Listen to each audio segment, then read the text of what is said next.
Hi everyone, this is Melissa, the Stamp Doc. Today I've got 3 really cute cards to show you made with the sweet strawberry bundle. But first I need to show you how we stamped the strawberries.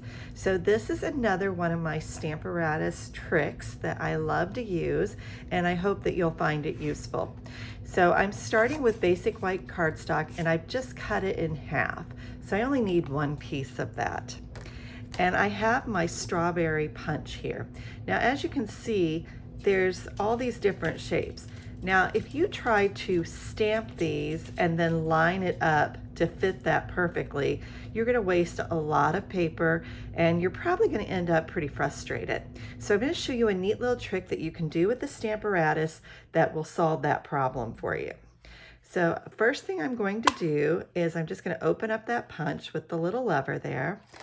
And I'm going to put the basic white cardstock all the way in and push that down. All right, so these pieces here, I'm just going to set those aside.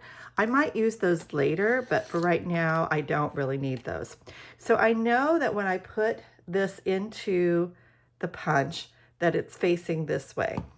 So what I'm going to do, I'm going to put this in the corner. And again, I still know the punch is going this way, so I'm going to mark just a little arrow because this is my template. So I've got an arrow pointing up, so I know that that's the way the punch is going. Now, one other thing I want to use on this is some of the grid paper. I've shown this in other videos, but you can get a pack of this grid paper that fits your Stamparatus perfectly, and it's going to be helpful in this project. So just to show you my little sandwich here, I have the Stamparatus plate down here. This is the deluxe foam mat, and then I'm going to add my grid paper and then our punched piece that we've done there. So hopefully you can see that pretty well. I'm going to go ahead and set the punch aside because until we get our images stamped, we really aren't going to need that again. All right, so we have all of our stamps here, and I'm going to start lining those up. So the first thing I'm going to do is all of my outlines, and I'm just going to put those, I'm going to line those up into those spaces. I'm going to stamp all of these in black, so this will be one fell swoop of stamping with this.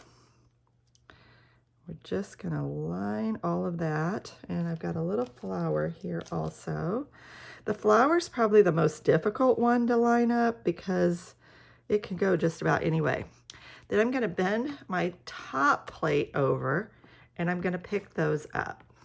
So the stamped part is down, the flat part was on top, and for those I'm going to use the Memento ink, and I'm just going to ink those up really quick here because I want to check it and make sure it's right. So what I'm looking for here is to make sure that all of those are in that space and lined up perfectly, and they look good to me. So we know that we're good on that one. All right, then the next thing I want to do is I want to get the red strawberry. And so I'm going to line it up in there also. And I know I'm just going to do that in Poppy Parade ink. So I'm going to pick that up. And again, I'm going to do a little test on my scrap paper. That's just going straight down towards my grid paper.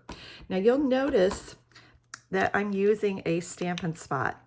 If you subscribe to Paper Pumpkin, you probably get quite a few of those. And so sometimes I'll actually have the color that I need. So that lined up perfectly as well. It does stamp a little bit lighter just because it's on that grid paper instead of our Whisper White. So I'm going to take my back flap over here, and on that one, I'm going to do the little flower. So again, this is a 2-step process to get these images just right. And we're going to do that. And I had a Daffodil Delight in my Stampin' Spot. So again, these were just left over from my Paper Pumpkin kits. And That works perfectly. So that lined up good there too. So I'm just making sure all of those line up well. I'm going to take this plate out. So you just want to bend that straight up and down and then flip it around, because you can use both sides of this. So on this one, I'm going to do the leaf, and this one I'm going to do in Granny Apple Green. Let me find the other one here. Here it is.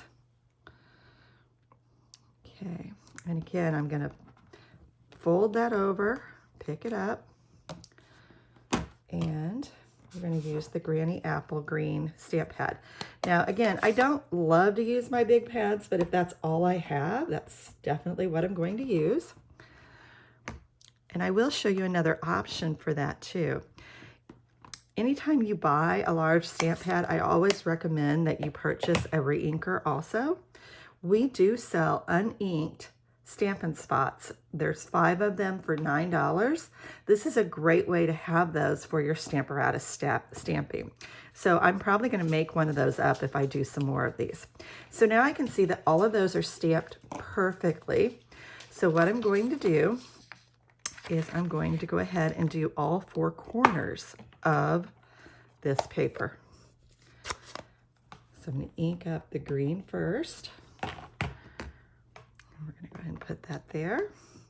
And we're just going to keep turning this counterclockwise, because I'm going to get 3 of these out of this one paper. And we're just going to keep doing that. And again, I'm butting that up in the corner there so that I know it's lined up correctly. Okay. All of my leaves are done. I can put that one away. I'm going to flip this around, and I'm going to start the strawberries. So I'm going to ink that strawberry up, push that down. And I like my strawberries pretty bright, so I actually stamped them twice just to get a deeper color. Okay. And again, now this time I'm going to turn it the opposite way. I'm going to go back clockwise. And each time you'll see that that's in that corner just like it was when we did the very first one that we had punched out. Okay. And we've got one more here to do. There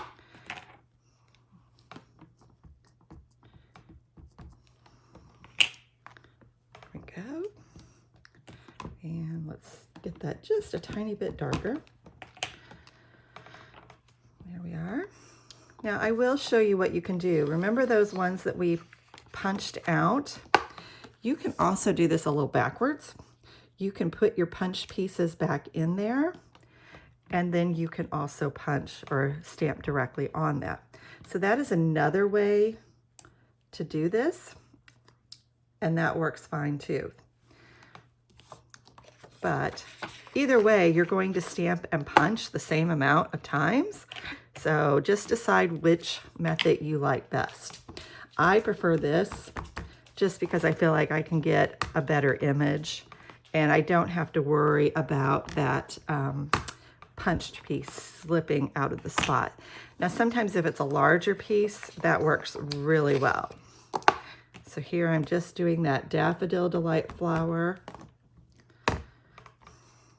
And you'll see these are all lining up just like the punch was. And I only use one magnet, just in case you're wondering. If you do use 2 magnets, you kind of risk those slamming together and breaking. The funny thing is, I had to order one of these for a customer here recently, and it actually warns you that those aren't replaceable. So they know that that's an issue, and that is your warning. So you don't want to do that. So we're going to flip this over, and now we've got that black outline piece, and we're ready to go with that. So I'm just going to ink that up.